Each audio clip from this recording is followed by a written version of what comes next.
Madam Huin đặt lăng xuống.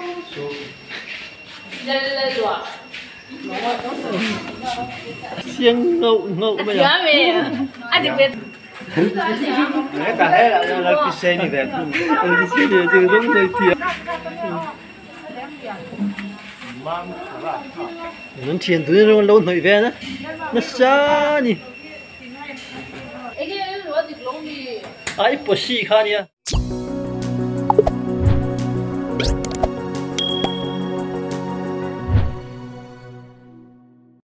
Thawh thích thế. Ui tê là đi rồi. Ủa? Cái mê đâu?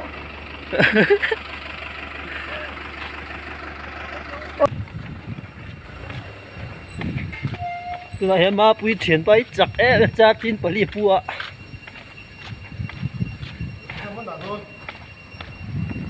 Ở đi tới đi mà.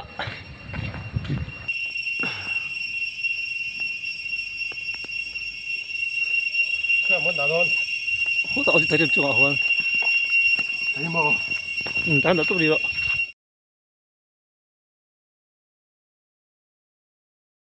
Làm chân lại tao đó nữa. Nó tụi nó bên. Sao lại nó ở đâu?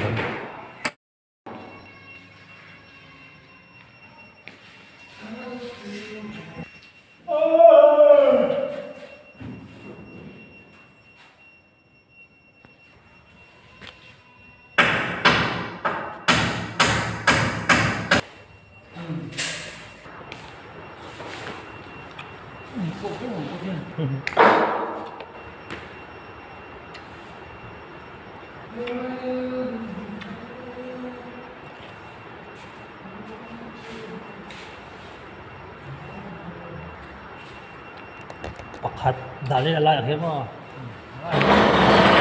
Anh ha pakat dali la. Ai sa vai intel plek lang ya. Bathum pali panga paruki. Atun tunai dona somni pali ngai do ni he.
Đây cái nó thọ lệ vết rồi nha, chân hoa in cả bết chĩa đi có điều nữa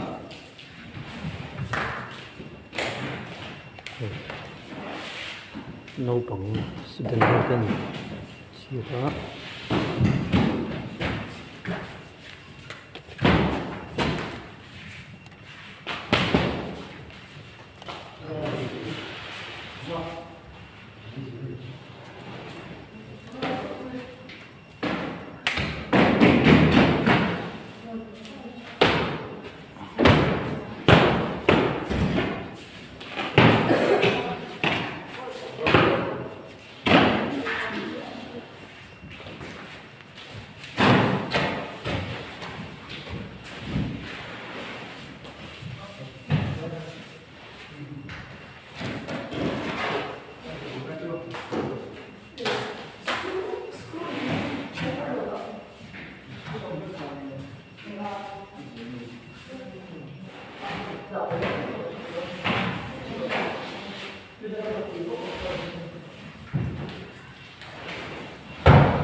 Lê mà zong hay nhìn mình đẩy lâu hết là thằng ngày tuổi về liền á.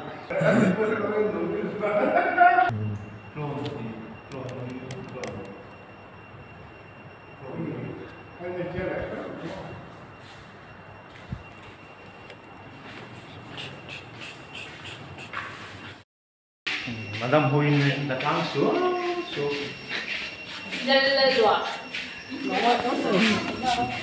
Siêng ngậu ngậu bây giờ. Người ta thấy là cái xe như thế. Cái xe này thì giống như thiệt. Nó tiền túi nó lâu hồi về nữa. Nó xa nhỉ. ai posi khania la nu ti singa chuan ne che thape takani hei chi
muốn mua phải làm xuất ra tất cả các thứ không?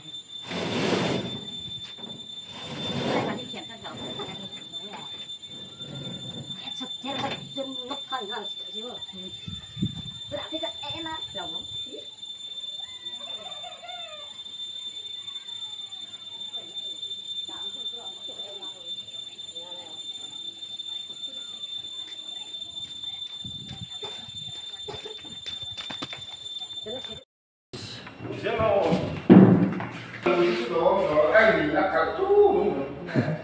khata đâu sáng tết hắn đã biết đâu bây giờ in tịch kệ mấy anh đặt ra đâu chứ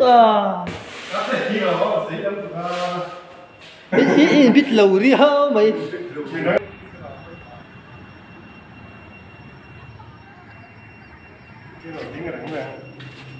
anh chơi anh đi với biết lâu ở ôn đàn giống như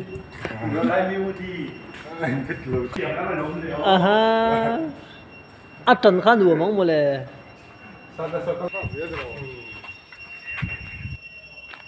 Siam mình nhìn lại cái đặt này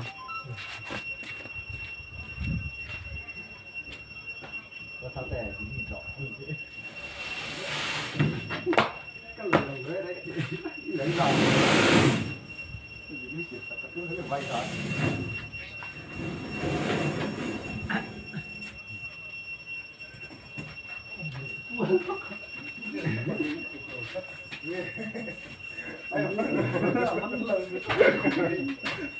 cái này nó được tiền gì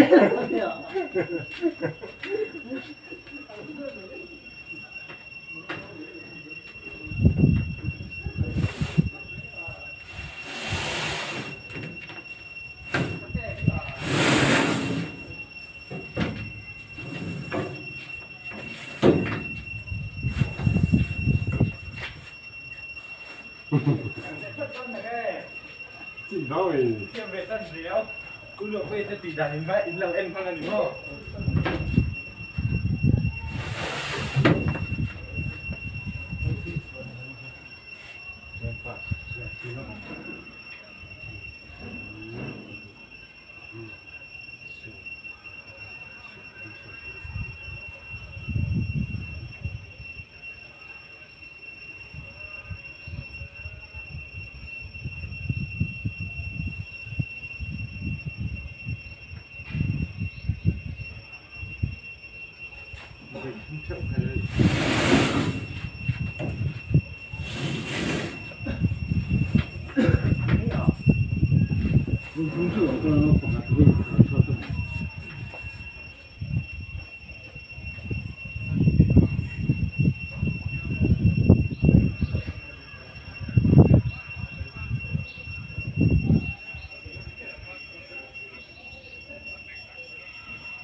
Last fighting. Cần là rốt thì rồi.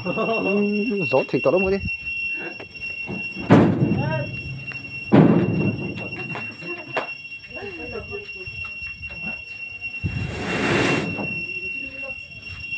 Oh, yeah. Come on.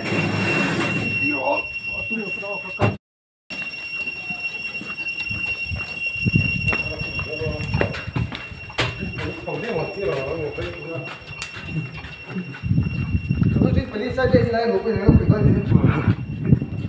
Tôi sang về được lo. Cái mà vụ. Sao tiệt thế nhỉ?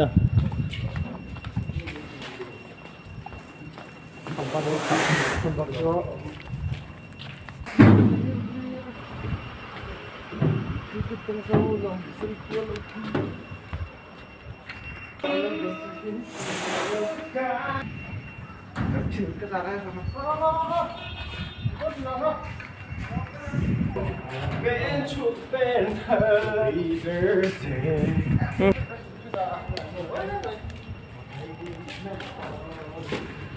Hello.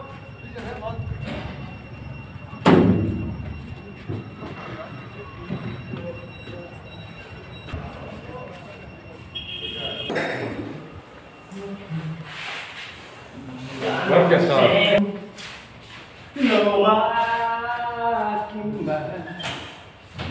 Mình xin lỗi rồi.